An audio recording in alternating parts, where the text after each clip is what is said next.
لال حویلی کے مردان خانے کا ماحول اس وقت انتہائی کشیدگی کا شکار لگ رہا تھا، کیونکہ وہاں موجود تمام ہی افراد اس وقت شدید غیظ و غضب کا شکار ہو رہے تھے۔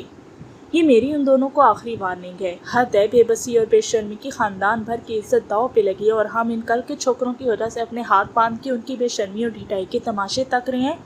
آغا جان مارے تیش کے کپ اڑا رہے تھے، جبکہ چہرہ غصے کی شدت سے سرخ ہوتا جا رہا تھا۔ آغا جان، آپ پریشان نہیں ہو، آپ کا بی پی شوٹ کر جائے گا۔ فیروز یعنی ظفر صاحب کا بیٹا ان کے کندھوں کو ہولے سے دباتے بے فکر مندی سے کہا تو انہوں نے غصے سے اس کا ہاتھ جھٹکا۔ ہاتھ نہ لگائے تم میں سے کوئی بھی ناچہار مجھے۔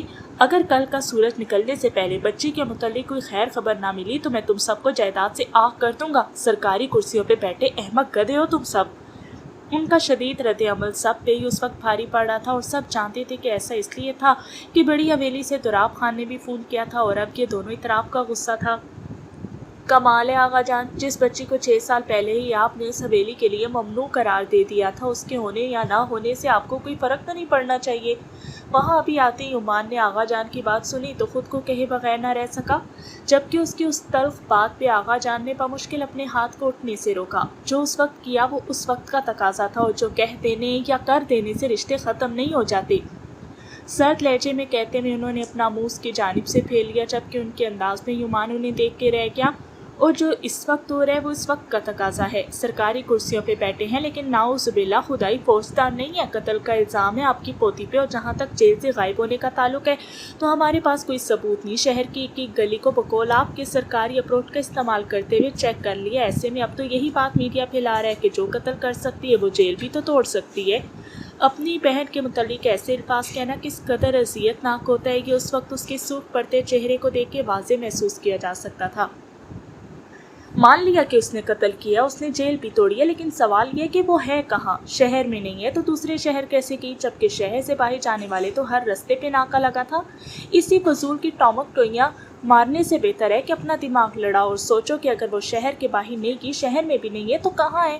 اب کہ تیمور صاحب نے معتبر انداز میں گفتگو میں حصہ لیا تو یمان نے گہری سانس بھرتے ہوئے انہیں دیکھا اور مختصراً کہا، جی بہتر۔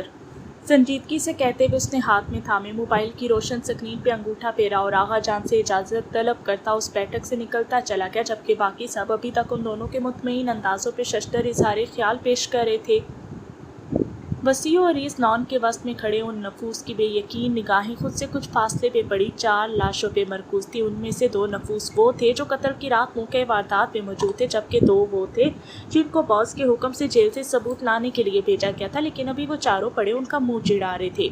سر، میرے خیال میں تو یہ خانزادوں کا ہی کام ہے۔ اس کے بائیں جانب کھڑے ملازم نے آہستگی سے اظہار خیال پیش کیا تو وہ غم و غصے سے چور۔ باس نے الٹے ہاتھ کا تھپڑ گھما کے اسے دیا۔ اتنے گرڈز ان خانزادوں میں ہوتے تو ان پہ یہ نوبت نہ آتی۔ وہ سرکاری کرسیوں پہ بیٹھے ایسے فارغ لوگ ہیں جنہیں اقتدار بچانے کے علاوہ کوئی کام نہیں آتا۔ وہ اپنی وحشت زدہ آواز میں چلایا تو اس سناٹے میں اس کی آواز نے دور تک سفر کیا۔ یہ کوئی شاطر انسان ہے جس نے بنا کسی اسلحے کا استعمال کیا انہیں ٹارچر کر کے ایک ہی انداز میں ختم کیا۔ وہ ان لاشوں کو بغور دیکھتے ہوئے گویا ہوا جن پر پہلے معمولی تشدد کیا گیا اور پھر اس کی رگ کی مخصوص رگ کو دبا کے انہیں موت کے گھاٹ اتار دیا گیا۔ جی سر، نظریں جھکائے دوسرے ملازمین جلدی سے تائیدن گویا ہوئے۔ لیکن سوال یہ پیدا ہوتا ہے کہ یہ شخص جو بھی ہے یہ خانزادوں کا دوست ہے یا دشمن؟ اگر دوست ہے تو اسے فوراً ختم کر دو اور اگر دشمن ہے تو فوراً ہاتھ ملاؤ۔ اب سے اس لڑکی کی تلاش کو پسے پشت